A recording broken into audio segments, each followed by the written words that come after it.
Okay, good morning everyone, and pleased to see so many people coming so early on a Sunday morning. A couple of parish notes first of all. Can you make sure your mobile phones are on silent? Otherwise you're buying the beer in the bar at lunchtime. And secondly, if there is a fire alarm, just run as quick as you can walk to the door and use the fire exits. It's my pleasure this morning to introduce our next speaker, who I'm sure is known very well to most of you, Chris, G3SVL. Chris is chairman of CDXC, and I see lots of CDXC badges in the audience, which I'm pleased to see. Chris is quite a well-known contester and DXer, particularly on the LF bands. DXpedition, a 5-star DX association, and the 6Gs, which he's going to talk about. What he is actually Mr. Logistics of the DXpeditioning world. And I think from personal experience, I know Chris was one of the leading lights in rescuing T32C from the container debacle back in 2011. But I'm told his greatest claim to fame, or certainly a near amateur neighbour of mine tells me, is that he went to college with G3RZP. So over to you, Chris, G3SVL. Thanks very much, Ian. Right, good morning, everyone. So if you're in on, judging by the audience, quite a few, Mike, G3WPH, just gave a presentation on all of the antennas that we've used on the 6Gs DXpeditions. What I'm going to talk about, as you can see there, is planning, logistics, operating, and beer.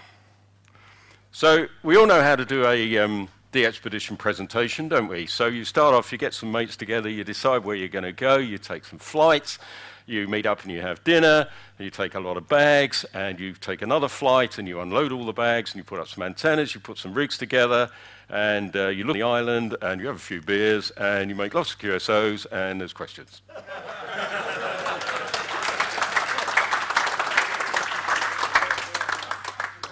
So I thought I'd do something different.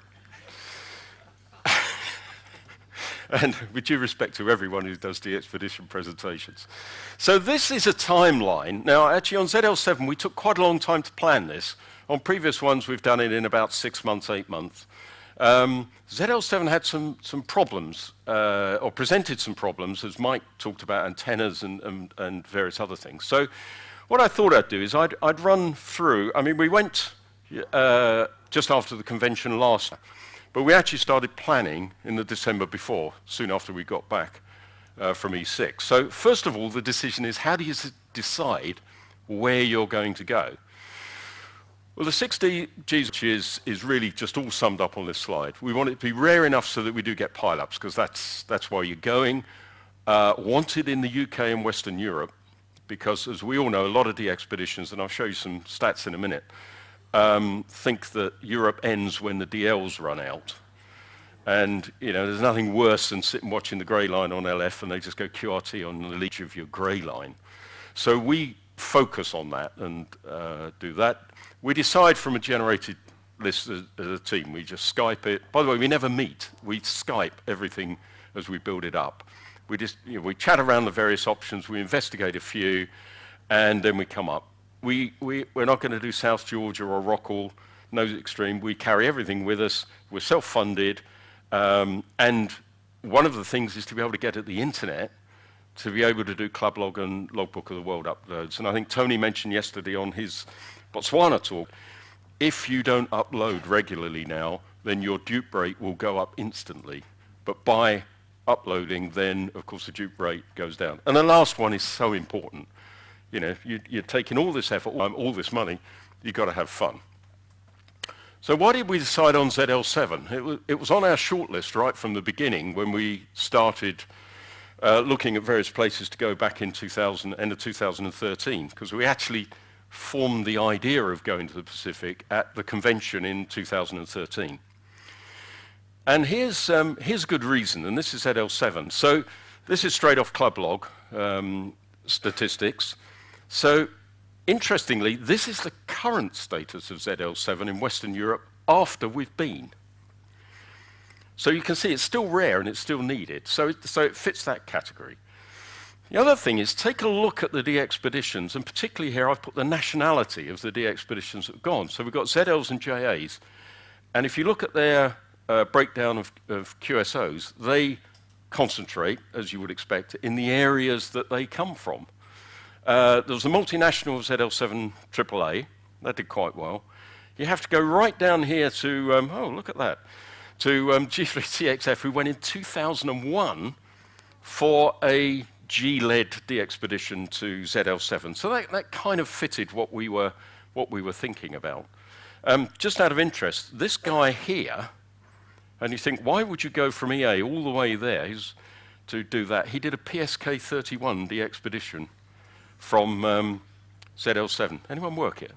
No. So we decided on ZL7. Now, the other criteria, before you really get down to it, is where are you going to, what's going to be your operating location, and the various things about antennas and everything else. So this is generally what we would look for, and that is a good RF takeoff. There is no point going there if you can't get out. Space for antennas. Again, Mike mentioned that one of the problems we had is we couldn't get a good receive antenna for low bands because we just couldn't space it far enough away from transmit field. So that's quite difficult because if you look at hotels, generally they don't have large amounts of ground, and the next point is important, RF quiet. If you're operating from a hotel, all those that have done that will know that it's very difficult. Lift motor gives QRM, you can't ask them to stop it. So you've got to do the best you can to get an RF quiet environment. On E6G, E6GG, we didn't have our accommodation co-located with the operating. It was about a 15-minute walk away. And that really gave some logistics problems because with a smaller team, and we don't operate rotors or anything like that, you really want to be able to just walk up to the rig or indeed walk away from the rig if it's quiet. And that, we decided that really wasn't optimal, and you lose a little bit of the team cohesion. We ended up almost working 3 and 3. So that became really an added list. Adequate sleeping, adequate eating. So look at the Chatham Island website, look at their Visit Chatham Islands to see what's there. And you will see immediately, this, by the way, is Chatham. This is Smaller Island. There's actually a very nice QTH there, but you've got to get there. And so they spot 4 different places you can go to. And we also research, obviously, where everyone else had been operated from. So we discounted this one and started to look at the others. But one of the things that's important is when we're looking at this RF takeoff, we wanted to work UK and Western Europe. And this is the great circle from ZL7. So which way is Europe, Western Europe? It's everywhere.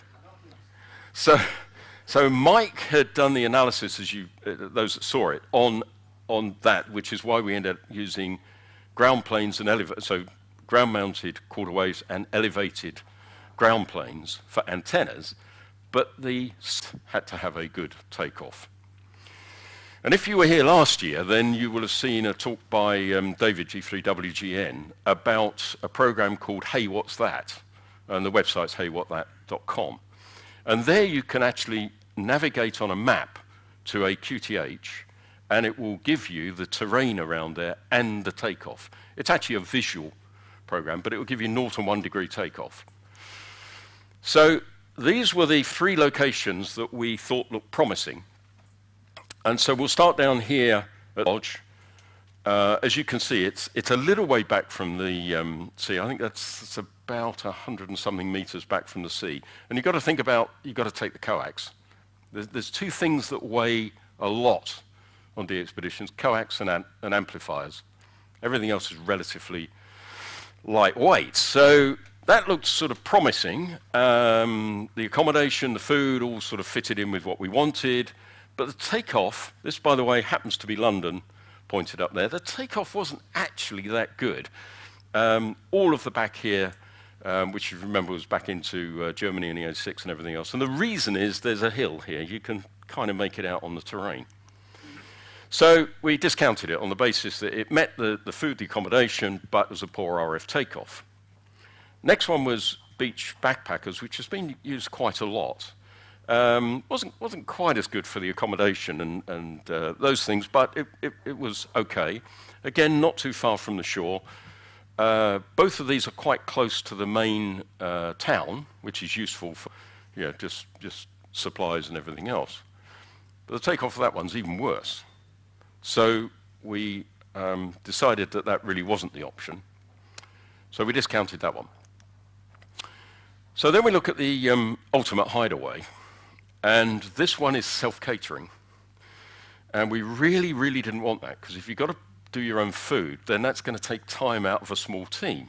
Tried really hard to persuade the owners to get some local people. We thought if we offer enough money, someone will come and do a meal a day for us, which is all we really need. But they said, no, that isn't going to be possible. But when you look at the take, it was pretty good for about, if you add all that up, it's about 200 degrees of takeoff. But there was an interesting point that we noticed on Google Earth, which is if you go back here, so here's the beach, you can't get through there because it is just too dense. But this land here slopes up. And in fact, there's about a 15 to 20 meter rise from here to this, which is a water treatment plant.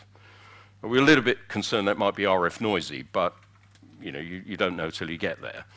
And more to the point, there's this nice area here where you could put the antennas elevated.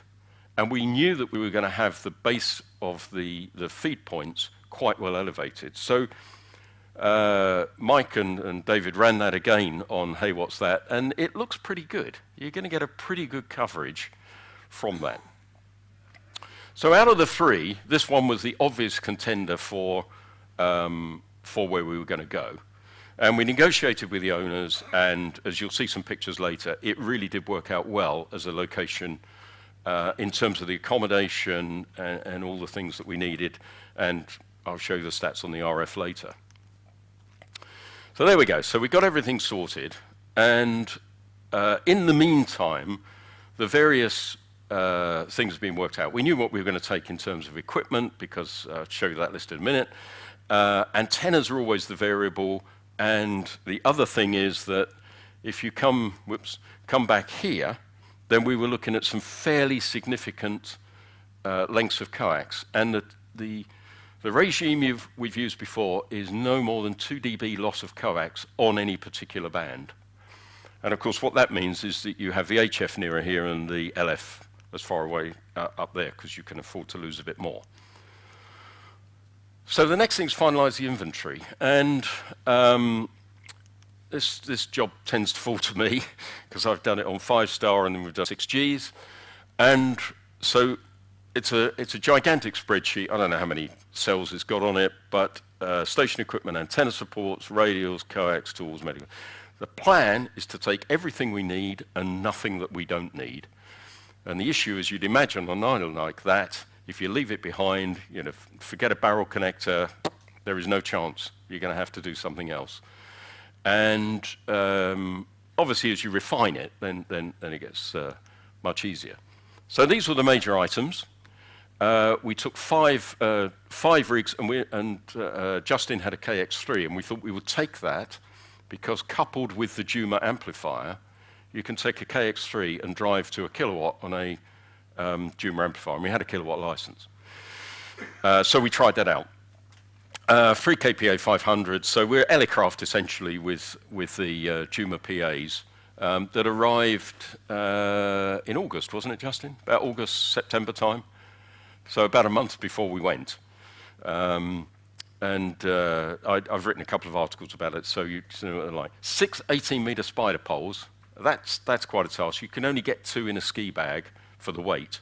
2 12 meters, 1.5 kilometers of ground-mounted radials because of the LF, 900 meters of coax. That's pretty heavy, I'll just show you.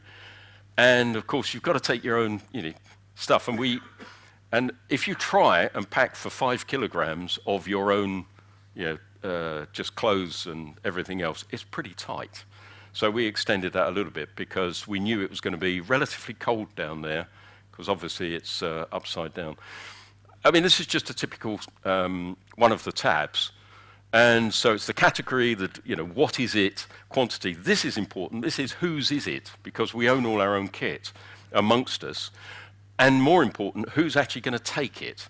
Because in this case, take the very first one, it was Mike's spider pole that Don XTT was going to carry. So this is weight balance across us, and that's quite a task when you're tight on it. And I'll just point out here very quickly at the bottom, these are empty bags, because you have to allow for the empty bag. So you think about, you've got, say, 23 kilos of baggage allowance, but a good sturdy empty suitcase weighs about 4.5 kilos. You need about half a kilo of contingency because of the swinging costs now that long haul are putting on excess baggage.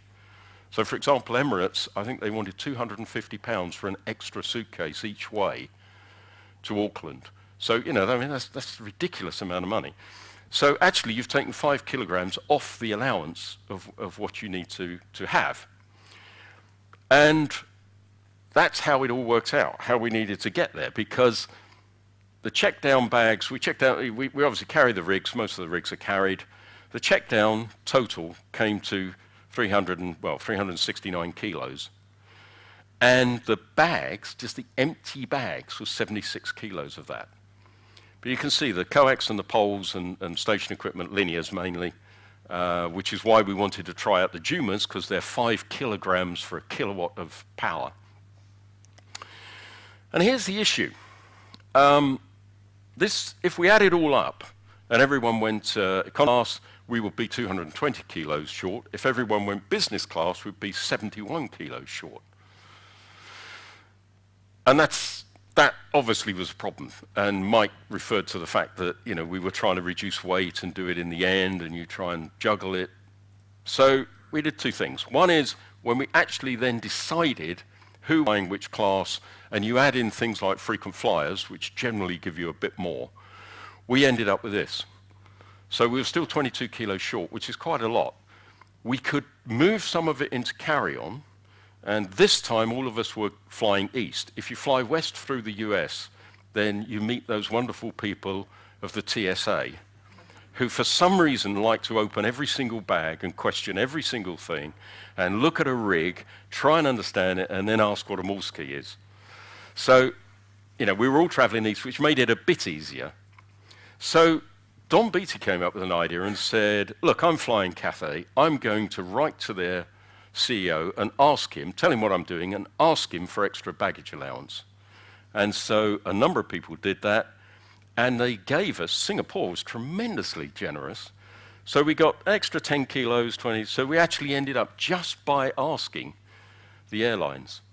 And I think, that represents a huge saving if we'd had to buy that excess baggage. So I think it's a learning point from this, is it's worth asking. So, what do we do? Well, here is the team. This is 7 of the 8 6Gs. We weren't that good at maths. There's always been 7 gone. Hillary generally doesn't operate, but she's a really useful member of the team, if only to keep the 6 guys in shape. And so I think you obviously know all those people on there. They're regulars here. We did take our flights. We met up in Auckland. That's the second time. When we went to we met at Auckland, and we did have dinner. This is the Novotel at Auckland, a really nice hotel, and it's right across the exit from, literally it's a walkway across the exit of the main terminal, the international terminal. So we've done that before. We have a meal on the way in and a meal on the way out, way back. So ZL7, so how do you get there?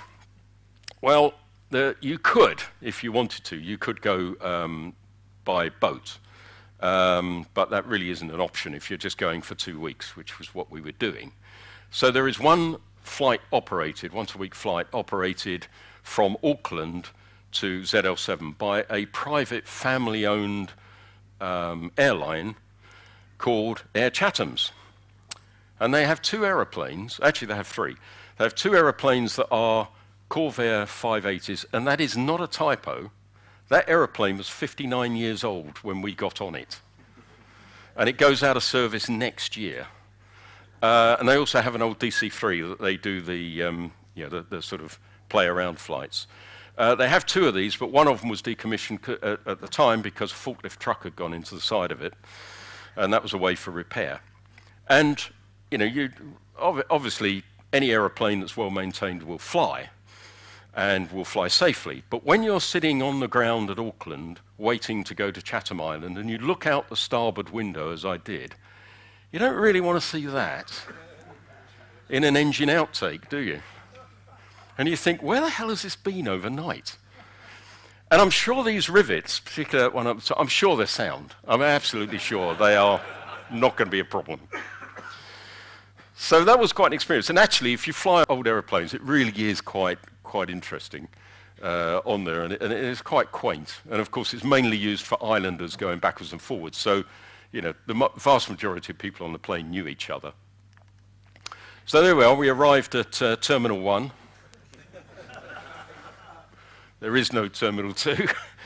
and actually, you can see here, it was actually not a very nice day. It was quite sort of, bleak and grey and windy because it's an airfield. Now, the airfield is located here on the edge of the lagoon, and this is a very large lagoon. And in fact, we saw in the, for any Pink Floyd fans, we saw in the shop, they sell T-shirts that have got Dark Side of the Lagoon on them. So before they had an airstrip, they used to bring in the seaplanes and land them in the lagoon. And there was one that was damaged when it was taxiing, that is still on the island in bits, and we went and have a look at it.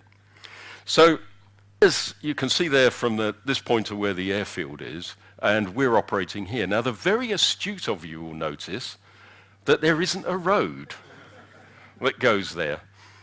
And we'd asked this, and they said, oh, yeah, the road stops there, but don't worry, it's fine for driving on. So this was what it was like. So it is literally just a hardcore single track with very loose gravel on it. And if you go around a corner and you get on the edge of that gravel, it can be quite exciting. Can't it, Justin? And they travel quite fast on them as well. They really do sort of throw around on the roads. The other thing worth pointing out is we were up here in the top right-hand corner in town, and the only shop was down here, and it's a 70-mile round trip. So if you run out of milk, you run out of milk. If you run out of beer, you drive 70 miles. So we had to plan that quite well. And it all worked out in the end because you do those things. But it's surprising how 7 people eating, it's surprising just how much you get through in terms of the food and the planning. There was a cafe there, it didn't open very often. They opened when they felt like it. So this was what we rented on the island. As you can see, it gets quite dusty from what's going around. Now, the first thing you do when you get to the QTH, if it's daylight, which we'd planned we would get there for daylight, you don't unpack your bags, you don't put the kettle on and have tea. First thing you do, walk the antenna field.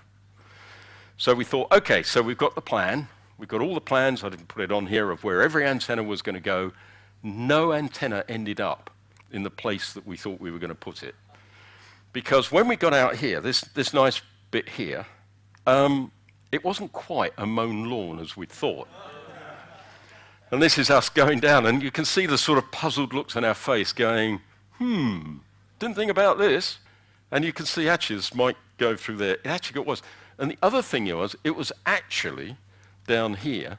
This is quite a valley here, and the land slopes, particularly this way, slopes up quite a bit. And you can just sort of see it in the background here. Actually, an antenna's up here, but I'll show you another picture. Now, the good thing about that was it meant we could get the antennas even higher than we thought.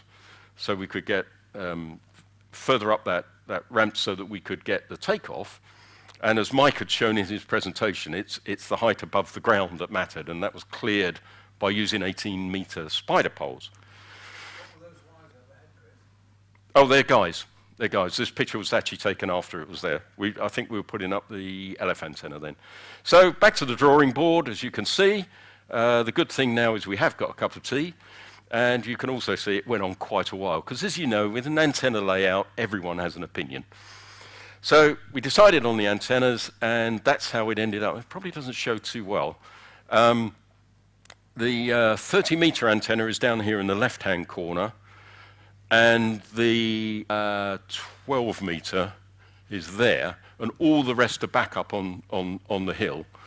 And the key thing is the top, the actual feed point is right up there, because they're elevated verticals, elevated ground planes. So we were well clear. And if you look, that's up the top of the hill where we did it. It was quite difficult to get them there because you've got to be on the guys. It was quite windy, quite cold. It rained some of the time when we were putting them up. The only time it really rained was when we were putting the antennas up. And the only way really to do it is get a person on each guy, someone on the base, and then just move the base, because they're 18-meter spider poles. That's the view. That's the 80-meter antenna looking down towards the sea. And that performed really well, and I'll play you some audio in a minute. That one is we decided we just could not take another pole because it was just too difficult to do.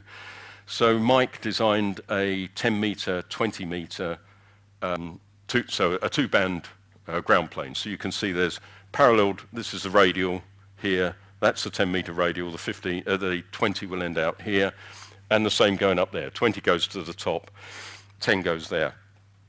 All of them have got a choke here, lightweight coax going to the bottom, and then RCF 450 running back from the HF antennas back to the shack. And we manually changed around because we had 4 feeds for all of the antennas, so we manually changed them. And you'll see why that works in a minute when I showed you that. Operating location was fabulous. We had one big room that had, and you'll see in a minute, you can see here is the back of the sofas, and I'll show you a picture from the other way.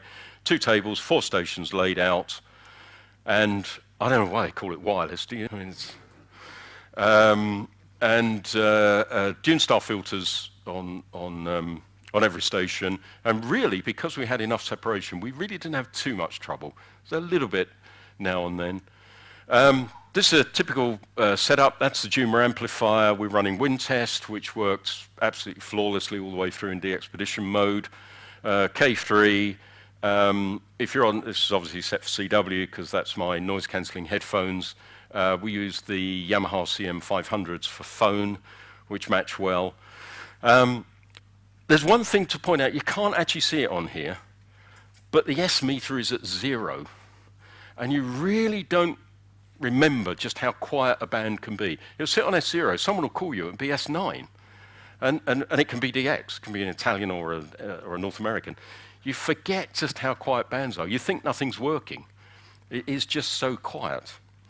We did RTTY, and of course WindTest doesn't handle MM vary, so we used N1MM, and you can see that's a sort of typical waterfall. And it's running at about 100-ish an hour we could manage on RTTY. The RTTY pile-ups were not too disciplined, to be honest, including the JAs. They seemed to be declining. In terms of relaxation, the great thing about it was if you weren't operating and you weren't sleeping, then you were sitting around here. So we had a good interaction. Someone say, I need a break. Someone else would move on. It really is a very pleasant way to operate. It was such a nice place. It was so well decorated, as you see in here. They requested that we didn't wear shoes indoors. I mean, amazing. Never been on a DXpedition. You can't. So we all took our slippers or socks and we sit it there and, first picture of some beer. The views out the front were stunning. It was the view you got from the deck in. You saw from the main patio doors, looking out in this bay. The fishermen's boats are there because most of what they do is fishing or indeed farming. Nice place to just sit out and relax on the deck or relax on the deck. And sleeping arrangements were fine. We had 4 bedrooms, so we could split up quite nicely. Food works out all right. So what was it like? So what were conditions like? Well, the propagation was pretty variable.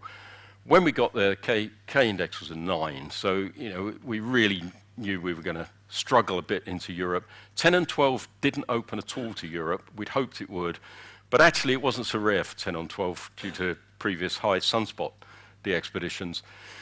So CW was the only way to go at the beginning, and we did RT2Y on 15 and 30, and previously we'd only done it on 15, but when Nigel had kind of worked out 30, we moved RT2Y on 30 towards the end.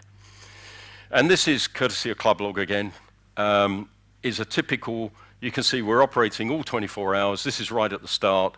There's a little bit of tried out on phone up the top there, didn't work, go back to CW. So we all work CW. This team is the only one I've ever been in where everyone wants to work 160.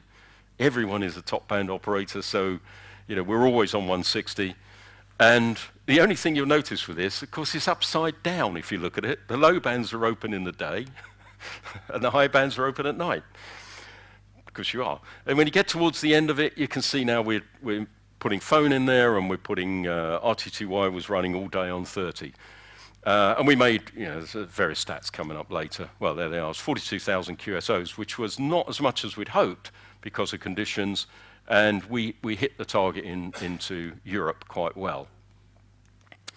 QSOs with the UK, so this is G and the dependencies. You can see, I've just put it into this format because I think it shows you that really 30, 40, and 80 were the bands to go on that. And down here, where if we've got high sunspots, you'd expect it to be easy, it was quite hard. Good to work some top banders. Neil G, 0JHC desperately wanted it on top band, and we did work him. Work Mike SED, the usual people you'd expect to work. So a little bit of audio, because everyone likes pile-ups. So this is what 10 meters sounds like. Whoops. This is what 10 meters sounds like from, if I can get my mouse, on a pile-up.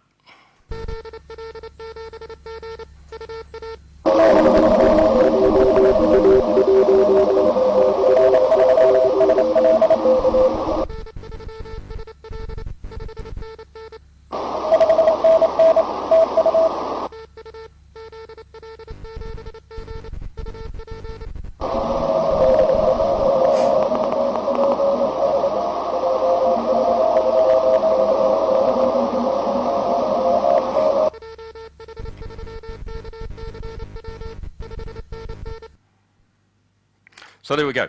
So the general sort of pile-ups run like that. That was that's good fun. But the one I really want to show you, or let you hear, is this. Now, if you look at the timing on that, you can see this is in a 3-minute period in the morning, and we work a GM and 2 Gs. And so the first one's GM3 PPE. Get my mouse back. And you can see this is kind of what we expected to be. Whoops.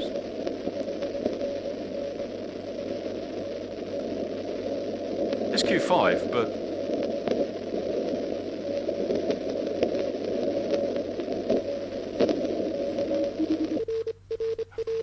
you heard someone already coming in beyond, down below.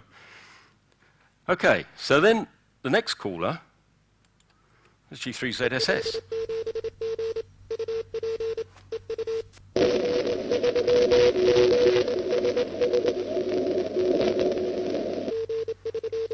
And we thought that's the sort of signals, you want that, that's nice, it's clear, it's there, great, really working.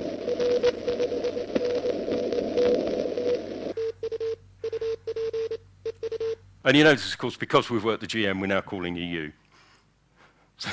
So then this happens. This is the next QSO.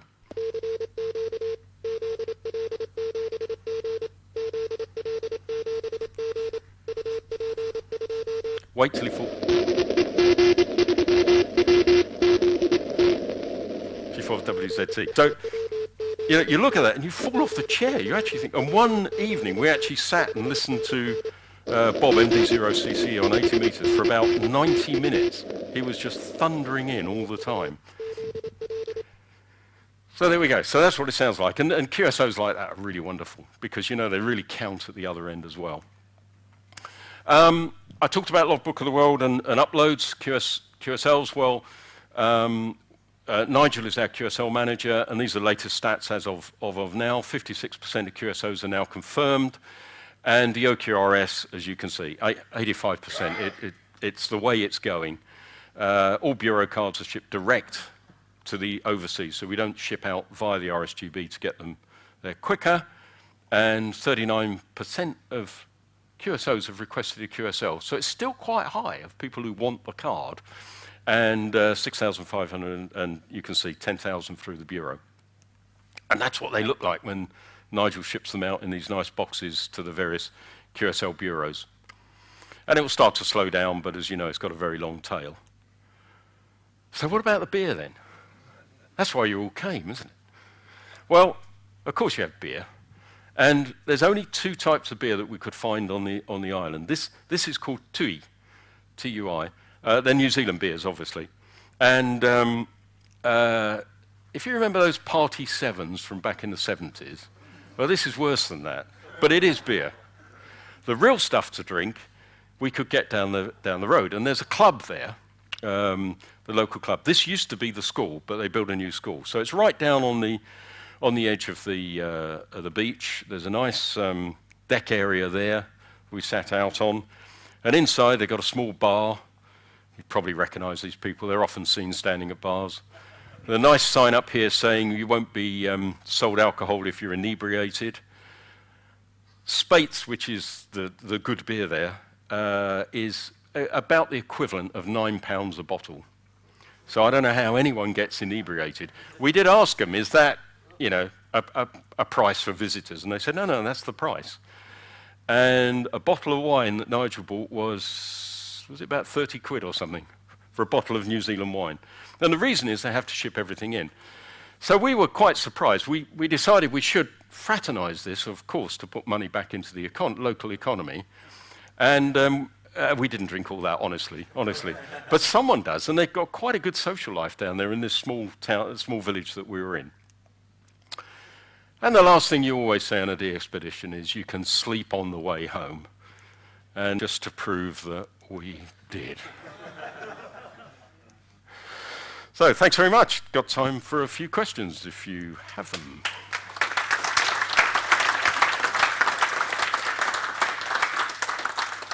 Do they brew their own individual at that price?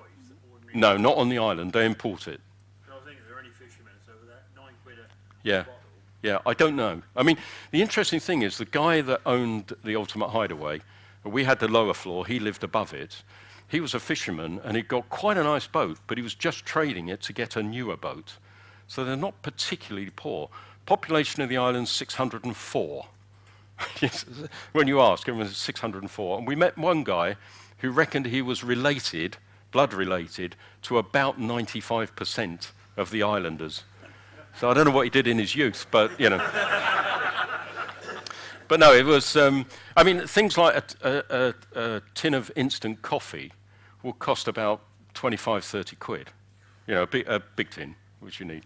So actually, it's when you go to islands, because they have to have it shipped in, they are charging the price plus the shipping. There's nothing else they can do. And islands like that don't get subsidies in the same way that, for example, in the Australs, there was huge subsidies coming from the French government. New Zealand government don't quite do it. And the other thing that you notice is that there's a gap in the middle from about 16-year-olds through to about 45, 50-year-olds, because they leave to go to New Zealand for education and they don't come back. And we've noticed that across all the Pacific Islands. They come back later, and some people do stay because they don't go off to education. Did you actually see many people wandering around, any tourists or anything like that? I don't think we saw a single tourist, did we? I can't remember seeing any, no. Nobody coming up to see what you're doing and what the antennas are about? No, we invited some of the people in to have a look at what we were doing. But because he was quite a big figure in the local, in the small village, of course he told everyone we were going to be there. So we didn't have any problems with anything. And they do things like, you know, there was a dead pig hanging from a tree. literally strung up to, for the blood to drain. And then later we saw it loaded on the back of a lorry, and there was probably a party sometime later. We didn't see much that we've seen on other Pacific islands of smoking and social drug taking. Didn't see that there. Any other questions? Yep. Was the electricity good and reliable? Yeah, super. Super. No trouble at all. And very, very good and stable and safe. And the internet connection, it turned out that the guy who owned this had a connection, and he provided a local area network, a wide area network for all the houses around. So we had very good internet and Wi-Fi. And I won't mention the call sign, but we were working on 160, and and someone sent me a WhatsApp to say, I can just hear you. So you start thinking, wait a minute, here I am halfway around the world, and someone's just sent me a WhatsApp saying I can hear you. We did actually work it later. What about the Juma amplifier? How did it perform? Okay, the Juma works absolutely superbly in terms of producing the output and everything else that happens. The one downside is because it's small and compact, as we all know, you've got to get rid of the heat from the heatsink, and it uses a small fan. And therefore they whine, so they're quite noisy. So if you didn't have your headphones on and you're just sitting there, you knew when that was being keyed up. Since then, I've used mine, I tried to use mine on RTTY, and it really, you've got to be down at 300 watts to keep the temperature down because of duty cycles. So cooling could be better. But we did have a problem with one, which they later found out was a design fault, in that when we coupled it up with the KX3, it ran a kilowatt, which is absolutely superb if you think how small that is, and the KX3's performance. But there was a band switch issue. It was either if you transmitted on 30 and the amplifier was on 40, or the other way round, then it created a voltage spike, and it did damage the device in Justin's Juma. So, but there's a mod that they've put in now to do that. But other than that, yeah, it does what it says on the tin. It's not as integrated as the Elecraft. Obviously, the Elecraft KPA 500 just integrates superbly, but it's half the weight. What about the expert? We didn't take experts. Nobody compared to the Juma? No, I've not. I don't know. Did you try out the KX3 with the KPA 500? I don't think we did, but you must have done that, Justin. Don't know if you want to. No, we didn't, but we don't compare it because you don't get 100 watts. Yeah.